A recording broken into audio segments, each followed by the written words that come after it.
ايكيب. اللقطة التي أثارت الكثير من الجدل هي لقطة يوسف بليلي. الكثير من أنصار شباب قسنطينة والكثير من المحللين والمتتبعين تحدثوا وانتقدوا كثيرا الحكم بن جهان على هذه اللقطة. علي بن شيخ نال هنا بليلي بطاقة صفراء فقط. هل تعتقد بأنه المولودية أو الحديث كثيرا على التحكيم، خاصة لما يتعلق الأمر بمولودية الجزائر، في كل مرة يكون حديث كبير حول الحكم وحول ما حدث مع بليلي؟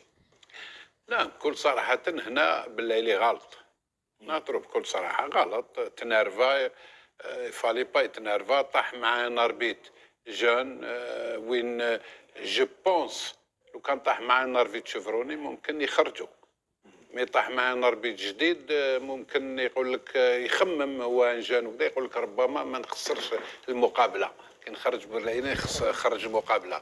مي بليلي هنايا كان يلعب بالروجه، كان يلعب سيتي ان اربيت بوكو ديكسبيريونس وكذا، ممكن يخرجوا ولكن سي با سا كي افي كو المولوديه تربح. نعم، اللعب هو اللي والكلام الكثير حول هذه القضيه ما تعتبرش باللي كاين كلام كثير؟ نو سي نورمال، حنا مولوديه هكذايا بكري تعاوش يسقيونا اللي زهل جي الروا، الوغ احنا ما عندنا لا ملعب، ما عندنا والو، ما عندنا ريان دو تو. الروا تاع الريح.